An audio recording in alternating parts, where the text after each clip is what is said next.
मोहाली के सोहाना में कबड्डी टूर्नामेंट के दौरान हुई सनसनीखेज हत्या के मामले में पंजाब पुलिस को बड़ी कामयाबी मिली।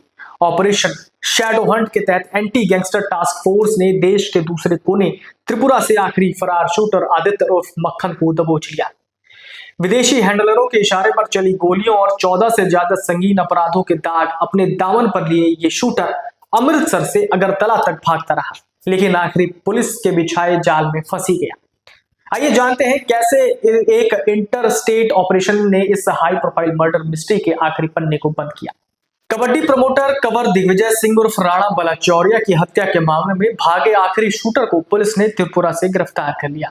आरोपी की पहचान आदित्य उर्फ मक्खन के रूप में हुई। वो अमृतसर का रहने वाला है और लंबे समय से गिरफ्तारी से बच रहा था। डायरेक्टर जनरल ऑफ पुलिस यानी डीजीपी गौरव यादव ने बताया कि यह गिरफ्तारी पंजाब पुलिस की एंटी गैंगस्टर टास्क फोर्स ने केंद्रीय एजेंसियों और त्रिपुरा पुलिस के साथ मिलकर चलाए संयुक्त ऑपरेशन के दौरान की। आरोपियों को त्रिपुरा के अगरतला से काबू किया गया। पुलिस के मुताबिक आदित्य उर्फ मक्खन का आपराधिक रिकॉर्ड काफी लंबा है।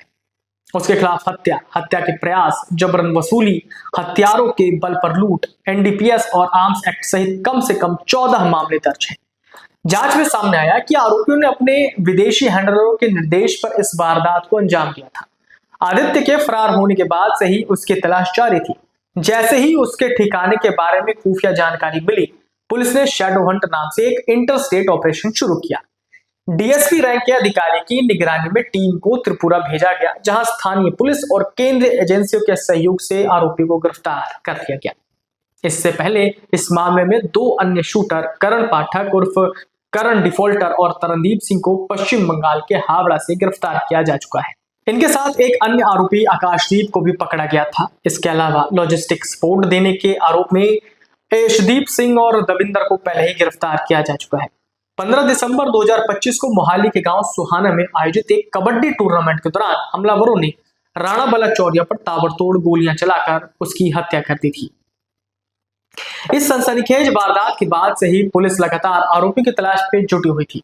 एडीजीपी एजीटीएफ प्रमोद बान ने बताया कि इस कार्रवाई के साथ ही इस हत्याकांड में शामिल सभी आरोपियों को गिरफ्तार कर लिया गया है। मामले में थाना सोहाना में भारतीय न्याय संहिता और आर्म्स एक्ट की विभिन्न धाराओं के तहत केस दर्ज हुआ था। बता दें कि इस मामले में पुलिस अब तक कुल 9 आरोपियों को गिरफ्तार कर चुकी है, जबकि एक आरोपी पुलिस मुठभेड़ में मारा जा चुका है। सेक्टर 79 सोहाना में 15 दिसंबर 2025 को कबड्डी टूर्नामेंट के दौरान हत्या के बाद आरोपी कोलकाता भाग गए थे। इससे पहले राणा बलाचौरिया की हत्या करने की 2 साजिश नाकाम हो चुकी थी। इस मामले में शामिल अन्य आरोपितों को एजीटीएफ पहले ही कोलकाता से गिरफ्तार कर चुकी है, जबकि आदित्य लगातार फरार था। तकनीकी इनपुट और खुफिया जानकारी के आधार पर पुलिस ने उसकी लोकेशन ट्रेस कर अगरतला से उसे गिरफ्तार किया। फिलहाल आरोपित से पूछताछ जारी है। पुलिस उसके नेटवर्क, संपर्कों और इस हत्याकांड से जुड़े अन्य लोगों के बारे में जानकारी जुटाने में लगी है। अधिकारियों का कहना है कि जांच आगे बढ़ने के साथ इस मामले में और भी अहम खुलासे सामने आ सकते हैं। आदित्य उर्फ मक्खन की गिरफ्तारी के साथ ही राणा बलाचौरिया हत्याकांड के सभी मोहरिया पुलिस की गिरफ्त में हैं। इस पूरे मामले में अब तक 9 गिरफ्तारियां हो चुकी हैं, जबकि एक आरोपी मुठभेड़ में ढेर हो चुका है। पंजाब से लेकर पश्चिम बंगाल और फिर त्रिपुरा तक चले इस लंबे पीछा ने यह साफ कर दिया कि अपराधी चाहे 7 समंदर पार बैठे हैंडलरों के इशारे पर नाचें या देश के किसी भी कोने में छिप जाए, वो कानून से नहीं बच सकते।